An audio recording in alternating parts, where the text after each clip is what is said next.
नमस्कार प्यारे विद्वान साथियों, मैं महेंद्र चौधरी आप सभी का तहे दिल से स्वागत करता हूं।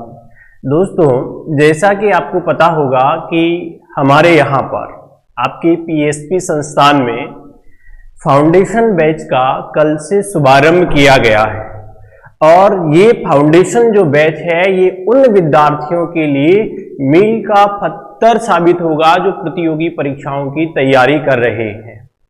क्लियर?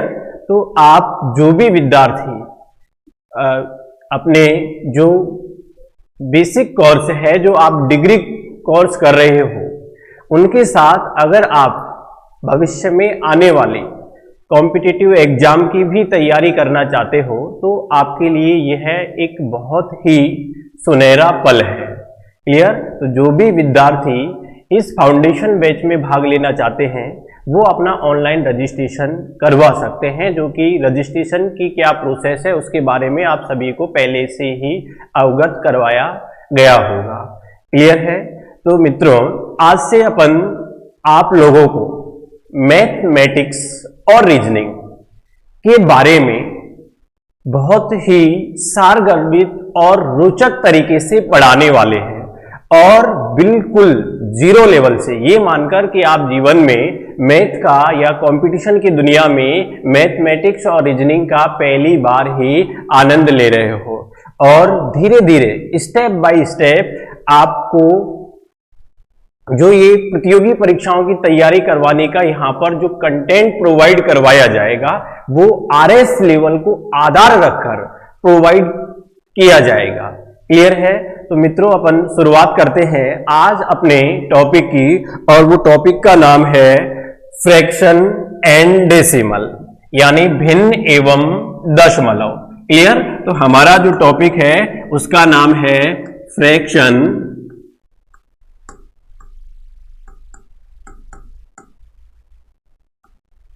And decimals. क्लियर? यानी भिन्न एवं दशमलव।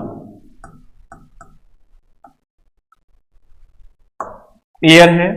अब देखो, सबसे पहले तो हम ये देखेंगे कि भिन्न होता क्या है।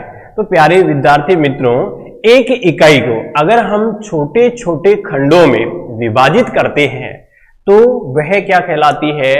भिन्न कहलाती है। क्लियर? अब भिन्न भी कितने प्रकार की होती है वो देखेंगे। तो देखो, एक तो होती है उचित भिन्न और एक होती है अनुचित भिन्न, एक होती है मिश्रित भिन्न और एक इसके साथ में दशमलव भिन्न या दशमलव संख्या। क्लियर? जैसे मान लीजिए ये है 3/8, ये है 7/3, ये है 2 सही 1/3 और ये है 0.256। क्लियर? अगर दशमलव हटाएंगे तो बटे में क्या लगाते हैं हम? 0 लगाते हैं, ये आप सभी जानते हैं। क्लियर है? तो देखो, भिन्न में दो चीज होती है, एक तो होता है क्या? अंश, और नीचे वाला जो मान है वो क्या कहलाता है? हर कहलाता है।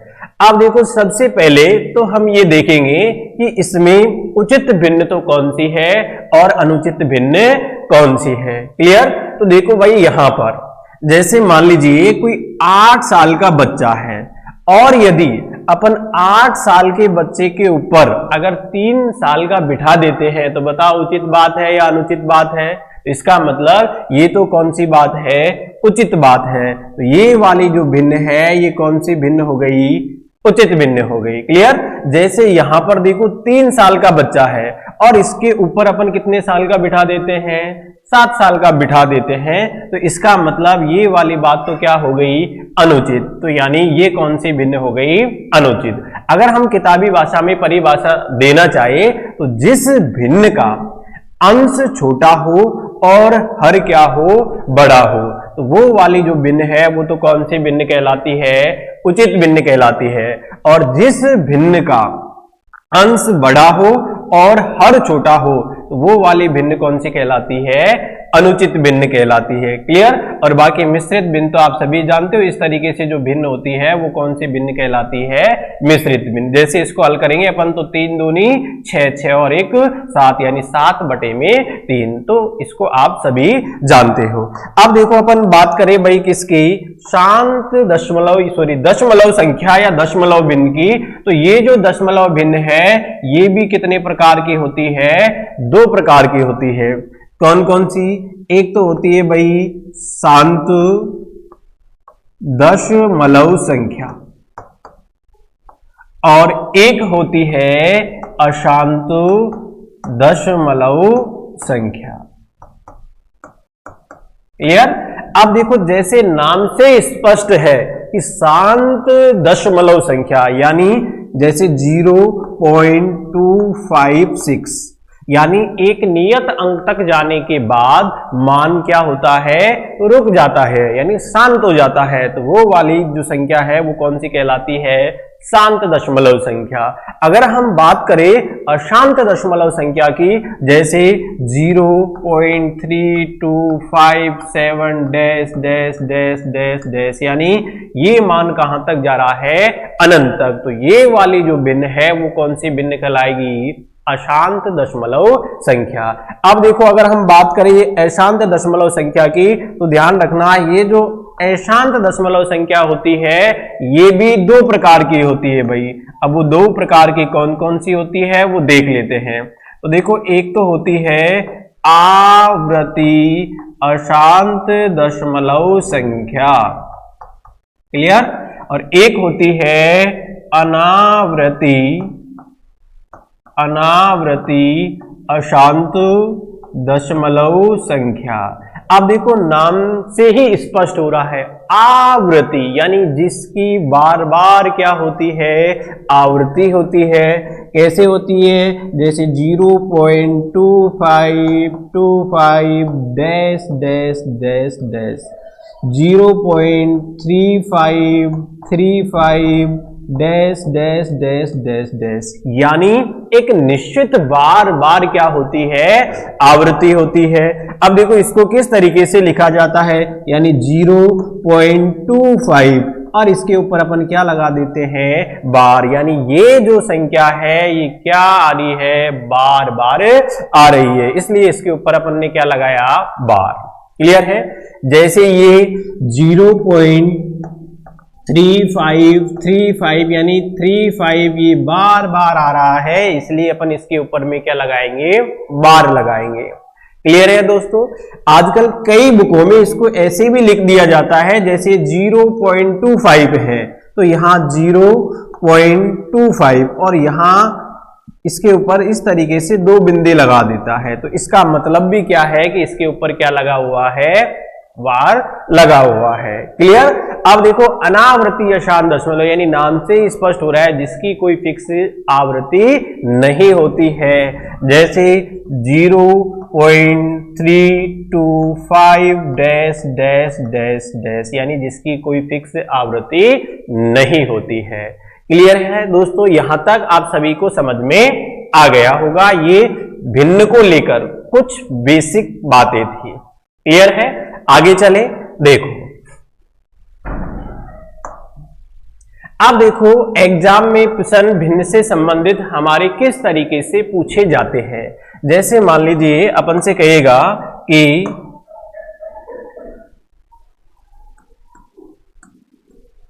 निम्नलिखित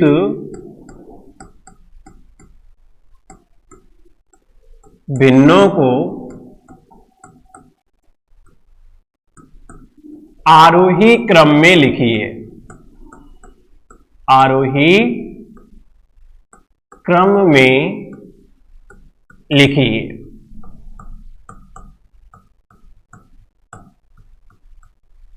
क्लियर? फिर इसके बाद भिन्न देगा, जैसे 1/5, 1/3, 1/4, 1/6 और 1/2। इस प्रकार से हमको भिन्न देगा और फिर कहेगा कि इन भिन्नों को आरोही क्रम में लिखिए। या हमसे ये पूछ सकता है कि इन भिन्नों में सबसे बड़ी भिन्न कौन सी है, या हमसे ये भी पूछ सकता है कि इन भिन्नों में सबसे छोटी भिन्न कौन सी है, या जैसे इस प्रश्न में पूछा गया है कि भिन्नों को आरोही क्रम में लिखिए। या हमसे ये भी पूछ सकता है कि भिन्नों को अवरोही क्रम में लिखिए। या हमसे ये भी पूछ सकता है कि इनमें मध्य वाली भिन्न कौन सी है। या हमसे ये पूछ सकता है कि सबसे बड़ी व सबसे छोटी भिन्न का योगफल क्या है, या सबसे बड़ी व सबसे छोटी भिन्न का गुणनफल क्या है। क्लियर है, किसी भी तरीके से हमसे पूछ सकता है। तो देखो यहां अब हम किस तरीके से पता लगाए कि इनमें सबसे बड़ी संख्या कौन सी है और या सबसे छोटी भिन्न कौन सी है। क्लियर। तो देखो दोस्तों, उसका पता लगाने के लिए यहां तो मान लीजिए हमारे पास फिर भी छोटी संख्याएं हैं, तो हमको देखकर भी पता लग जाता है, लेकिन धीरे धीरे ये संख्याएं बड़ी होंगी तो फिर हमको दिक्कत आती है। तो देखो हमारी जो प्रॉपर विधि होती है इस प्रकार के प्रश्नों को हल करने की, वो या तो इन सभी संख्याओं का हम क्या ले भाई, एलसीएम ले, और एलसीएम लेकर सभी के साथ में क्या कर दे, गुणा कर दे। तो गुणा करने के बाद जो मान बड़ा होगा वो भिन्न भी बड़ी होगी, और जो मान छोटा होगा तो वो भिन्न भी क्या होगी, छोटी होगी। क्लियर। अदरवाइज दूसरा जो तरीका है वो है भाग विधि। अगर मान लीजिए छोटी संख्याएं हैं और हमें भाग देना आता है तो हम भाग दे सकते हैं। अब देखो भाग कैसे देंगे, जैसे भाई 5 का भाग देना है किसमें, 1 में, तो जा नहीं रहा, तो यहां क्या लगाया अपन ने, दशमलव लगाया। अब देखो यहां पर क्या हो गया, 0 हो गया। अब 0 लगाते ही 10 बन गया, यानी 10 हो गया। अब 10 में अपन किसका भाग देंगे भाई, 5 का, तो 5 दूनी 10, यानी 2 बार गया। अब देखो पूरा पूरा गया है, और ध्यान रखना अपन को दशमलव के बाद कम से कम 2 अंक लेने हैं। क्यों, क्योंकि कभी कभार एक अंक दो का समान मिल जाता है, इसलिए कम से कम 2 अंक लेने हैं। तो यहां पूरा पूरा गया तो अपन चाहे तो अपनी मर्जी से क्या लगा सकते हैं, 0, तो उससे कोई प्रभाव नहीं पड़ेगा। क्लियर है।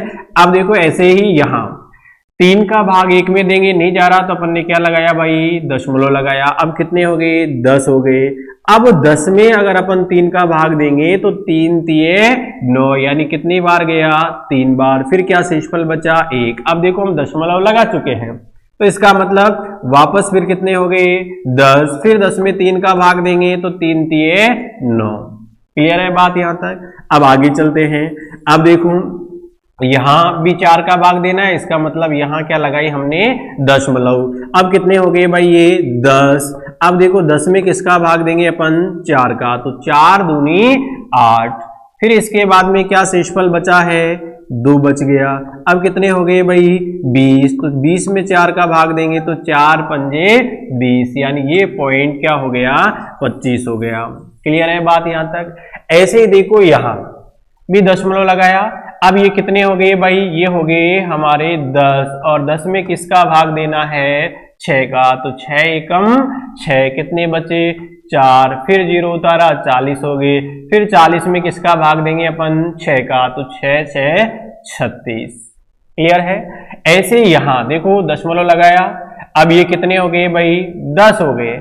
10 में 2 का भाग देंगे तो 2 5 10, यानी 0.5 कह दो या 0.50 कह दो, क्योंकि कम से कम हमें 2 अंक तक लेना है, तो 0 हमने हमारी मर्जी से लगा दिया। 0.5 कह दो या 0.50 कह दो, बात एक ही है।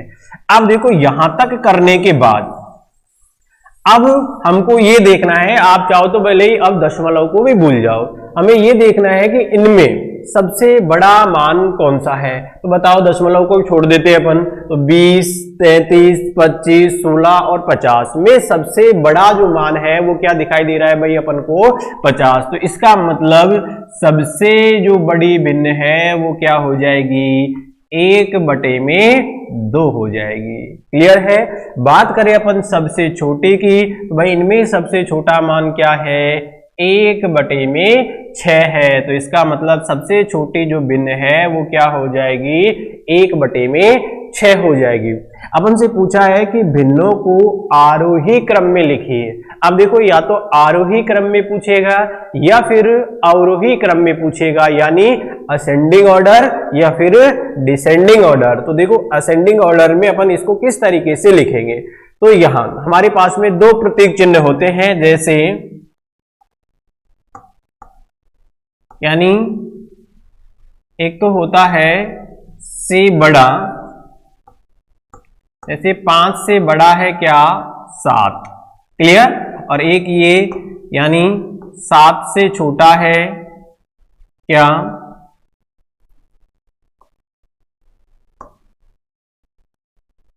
या ये लिख लेते हैं अपन। क्लियर है बात यहां तक। अब देखो इसका मतलब क्या है, यानी जिसकी तरफ ये मुंह खुला हुआ है वो मान होता है बड़ा। हिंदी में ये जो दोनों प्रतीक चिन्ह है इनको बोला जाता है से बड़ा और से छोटा, यानी ग्रेटर देन और लेस देन। यानी 5 क्या है 7 से छोटा है, या हम ये कह सकते हैं कि 7 जो है वो 5 से क्या है बड़ा है। और ऐसे भी अगर आपको समझ में नहीं आता है तो ध्यान रखना, जिसकी तरफ ये शेर का मुंह खुला हुआ है वो मान हमेशा क्या होगा, बड़ा होगा। तो बताओ यहाँ किसकी तरफ मुंह खुला हुआ है, 7 की तरफ। तो इसका मतलब सबसे बड़ा जो मान है इन दोनों में वो क्या है 7 है। ऐसे यहाँ 3 और 5 में किसकी तरफ मुंह खुला हुआ है, 5 की तरफ। इसका मतलब बड़ा कौन सा है, 5 है। क्लियर। तो जिसकी तरफ मुंह खुला हुआ है वो मान होता है बड़ा, और जिसकी तरफ बंद है वो होता है छोटा। क्लियर है।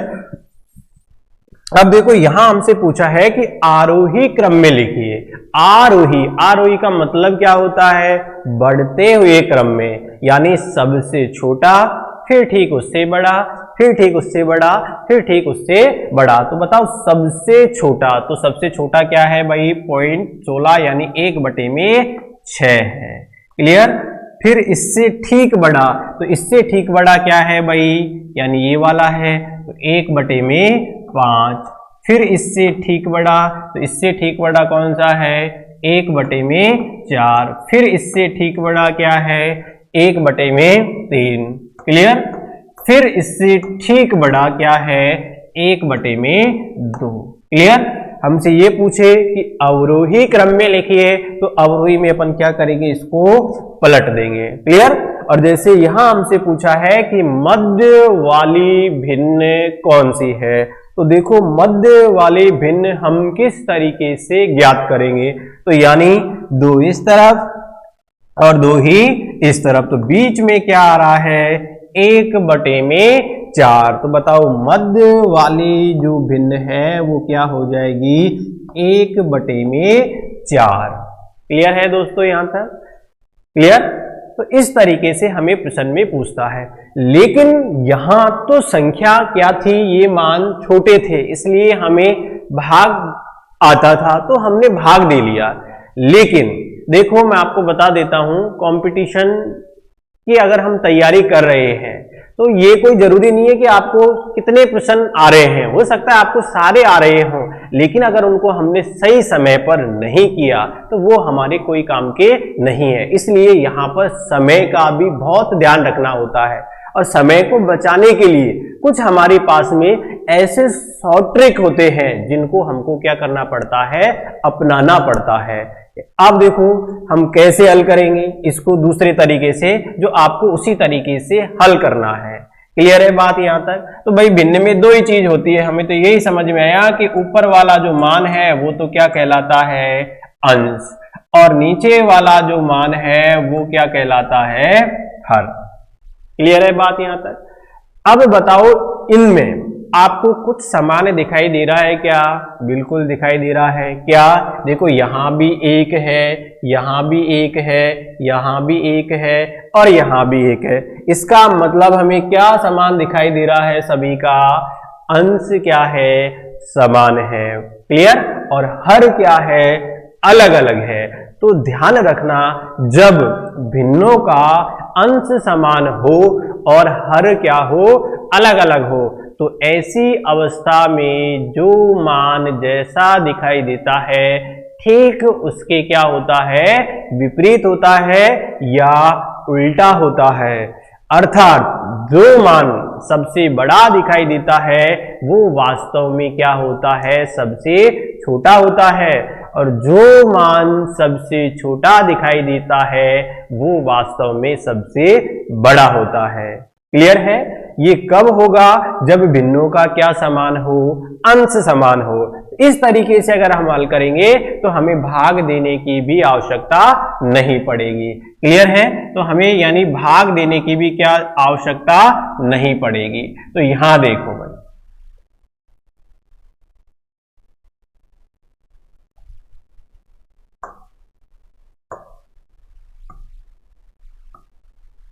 क्लियर? अब देखो इनमें अगर अपन से पूछता है तो यहां सभी का अंश समान था। अब देखो हम सीधा ही देखेंगे, बताओ दिखने में सबसे बड़ा क्या दिखाई दे रहा है, यानी यहां अगर हम इन सबको देखते हैं तो दिखने में सबसे बड़ा जो है वो क्या दिखाई दे रहा है, 1/6 है, जो कि वास्तव में क्या है, सबसे छोटा है। क्लियर? और देखो दिखने में यहां सबसे छोटा क्या दिखाई दे रहा है अपन को, 1/2, जो कि वास्तव में क्या है, सबसे बड़ा है। क्लियर है बात यहां तक? तो लिख लेते हैं अपन इसको नोट डाउन करके। जैसे मान लीजिए एक और एग्जांपल देखते हैं अपन।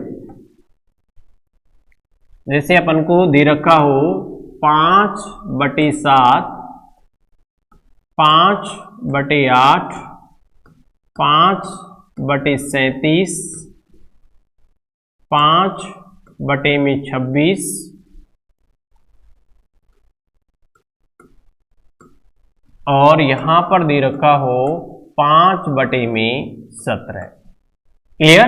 फिर इसके बाद में हमसे पूछेगा कि बताइए इनमें सबसे बड़ी भिन्न कौन सी है, या अपन से पूछेगा कि सबसे छोटी भिन्न कौन सी है, या अपन से ये पूछेगा कि भिन्नों को आरोही क्रम में लिखिए, या हमसे ये भी पूछ सकता है कि भिन्नों को अवरोही क्रम में लिखिए। क्लियर? या हमसे ये भी पूछ सकता है कि इनमें मध्य वाली भिन्न कौन सी है, या अपन से ये भी पूछ सकता है कि सबसे बड़ी व सबसे छोटी भिन्न का गुणनफल क्या है। तो देखो किसी भी तरीके से पूछे। तो अभी जैसे अपन ने देखा कि एक तो हमारी भाग विधि थी, लेकिन मैंने आपको बताया कि जैसे जैसे ही मान बढ़ेंगे तो फिर हमको भाग देने में दिक्कत आएगी। क्लियर? तो उसके लिए अपन को कुछ शॉर्ट ट्रिक अपनानी पड़ेगी। अब शॉर्ट तरीका हमारा क्या है, बताओ यहाँ भिन्नों का क्या समान है, यानी भिन्न में दो ही चीज होती है, कौन कौन सी, एक तो होता है अंश और एक होता है हर। तो बताइए यहां पर सभी का क्या समान है, अंश समान है। क्लियर? और हर क्या है, अलग अलग है। तो मैंने अभी आपको बताया कि जब भिन्नों का अंश समान हो और हर क्या हो, अलग अलग हो, तो ऐसी अवस्था में जो मान जैसा दिखाई देता है ठीक उसके क्या होता है, विपरीत होता है, अर्थात ठीक उसके क्या होता है, उल्टा होता है। क्लियर? तो यानी यहां हमको ये ध्यान रखना है कि जैसा दिखाई देगा वैसा वास्तव में होगा नहीं, उसका क्या होगा, उल्टा होगा। तो बताइए यहां सबसे बड़ा क्या दिखाई दे रहा है, तो यहां पर सबसे बड़ा जो है वो हमको दिखाई दे रहा है भाई क्या, 5/37। तो इसका मतलब क्या है कि ये जैसा दिखाई देगा यहां वैसा बिल्कुल भी नहीं होगा, यानी उसका उल्टा होगा। तो ये सबसे बड़ा जो दिखाई दे रहा है ये वास्तव में क्या है, सबसे छोटा है। क्लियर?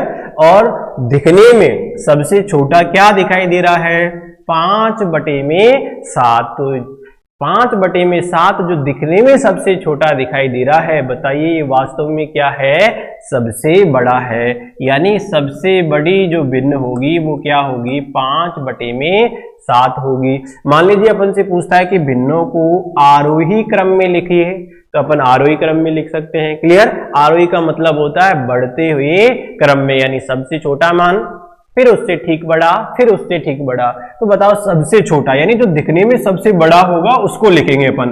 तो सबसे छोटा यानी 5/37, फिर इससे ठीक बड़ा कौन सा होगा बताओ, 5/26, फिर इससे ठीक बड़ा कौन सा होगा, 5/17। क्लियर? और 5/17 से ठीक बड़ा कौन सा होगा, 5/8, और 5/8 से ठीक बड़ा क्या होगा? 5/7। 5/7 यानी सबसे बड़ी पूछेगा तो 5/7 और सबसे छोटी पूछेगा तो 5/37। और मान लीजिए अपन से पूछे कि यहाँ पर मध्य वाली भिन्न कौन सी है। क्लियर? तो यानी 2 इस तरफ और 2 इस तरफ। तो बताओ मध्य वाली जो भिन्न है वो कौन सी हो जाएगी? 5/17। क्लियर? तो हम लिख लेते हैं नोट डाउन करके, यानी जब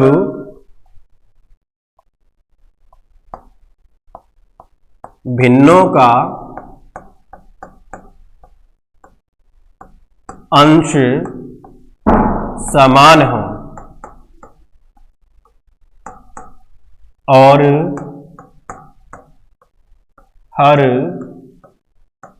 अलग अलग हो तो ऐसी अवस्था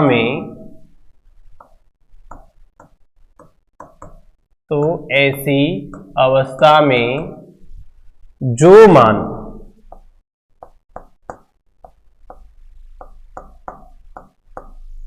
जैसा दिखाई देता है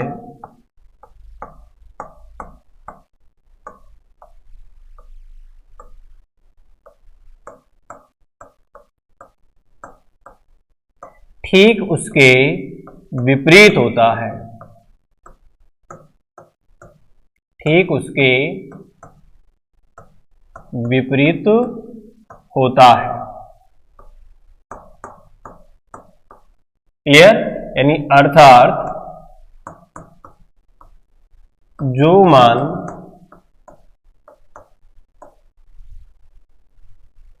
सबसे बड़ा दिखाई देता है, सबसे बड़ा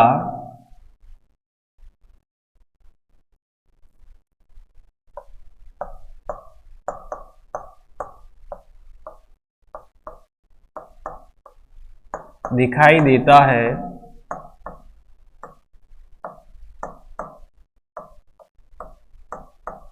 वह वास्तव में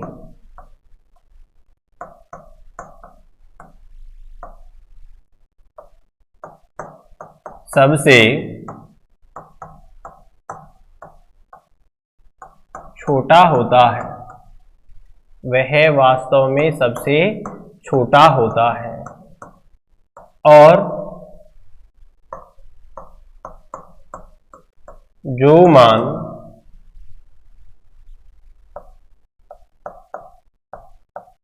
सबसे छोटा दिखाई देता है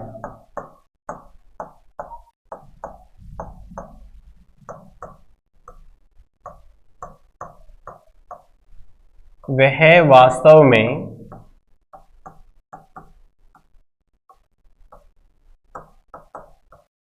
सबसे बड़ा होता है।